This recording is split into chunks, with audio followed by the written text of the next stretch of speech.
ஐயா வந்து இந்த ஊரில் இந்த திருவாரூர் மாவட்டத்துக்குன்னா மக்களுக்கு ரொம்ப மகிழ்ச்சியாக இருக்கும், நல்லா செய்வாங்க. நல்லா எங்கள் தலைவர் இங்கே கண்டிப்பாக வர வேணும். எங்களுக்கு அவசியம் ஊருக்கு நன்மை செய்வாங்க. எங்கள் ஐயா கண்டிப்பாக வருவாங்க.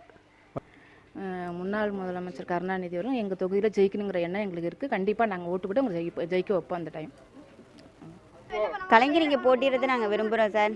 எங்கள் ஊரில் பிறந்தவர் இங்கே போட்டிட்டா நல்லா இருக்கும்னு தான் நினைக்கிறோம். நிச்சயமாக நாங்கள் அவருக்கு ஆதரவளிப்போம் சார். நான் புலிவரத்துலேருந்து பேசுகிறேன்.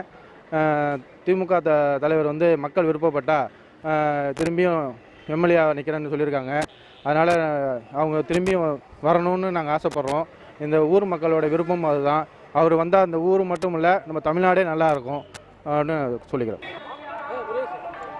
பத்திரிகை நிருபர்களெல்லாம் கலைஞர் அவர்களை திருவாரூரிலே போட்டியிடுவார் என்று கூறினார்கள்.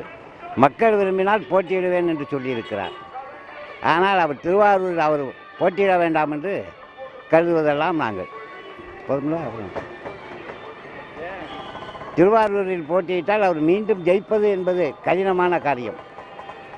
மக்கள் இப்பொழுது விரும்பவில்லை, அவர் வயதின்மை காரணமாக. கண்டிப்பாக திமுக தலைவர் கண்டிப்பாக நிற்கணும். திருவாரூரில் நான் எவ்வளவோ நல்லது செஞ்சுருக்காங்க. திருவாரூருக்கு மெடிக்கல் காலேஜெல்லாம் உருவாக்கியிருக்காங்க. கண்டிப்பாக நிற்கணும் திருவாரூரில். திமுக தலைவர் இந்த தொகுதியில் போட்டியிட சொல்லியிருக்காங்க. மக்கள் விருப்பப்பட்டாங்க அவங்க கண்டிப்பாக போட்டிட்டாங்கன்னா எங்கள் எல்லாருக்குமே சந்தோஷமாக இருக்கும். அவங்க தான் போட்டியிடுனீங்க, நல்லாயிருக்கும் தொகுதி. தலைவர் மறுபடியும் நிற்பாங்களான்னு கேட்குறாங்க. ஆனால் எங்கள் ஊரில் தலைவர் மறுபடியும் நிற்கணும்னு நான் விருப்பப்படுறேன். நான் மட்டும் விருப்பப்படல, எங்கள் திருவாரூர் நகரமே விருப்பப்படுது. தலைவர் நின்னார்னு சொன்னாக்கா அவருக்காக உயிரை கொடுத்து நாங்கள் அதிக ஓட்டு வித்தியாசத்தில் ஜெயிக்க வைப்போம். திமுக தலைவர் கலைஞர் தான் நிற்கணும்னு நினைக்கிறோம். அவங்க தான் வரணும். நல்லது கெட்டதெல்லாம் அவங்க தான் நல்லா செய்கிறாங்க. இப்போ திருவாரூர் கலைஞர் நிற்கிறாருன்னா, திருவாரூர் மாவட்டத்தில் நிற்கிறாருன்னா, ஏன்னா திருவாரூர் மாவட்டத்தில் பிறந்தவர் அவர். பிறந்தாலும் மக்கள் மேலே நம்பிக்கை வச்சுருக்காரு, மக்களுக்கு செய்வாங்க அப்படிங்கிற நம்பிக்கை வச்சுருக்காரு. அதனால் திருவாரூர் மாவட்டத்தில் அவர் நிற்கிறாரு. ஆனால் ஜெயிப்பார், கண்டிப்பாக ஜெயிப்பார்.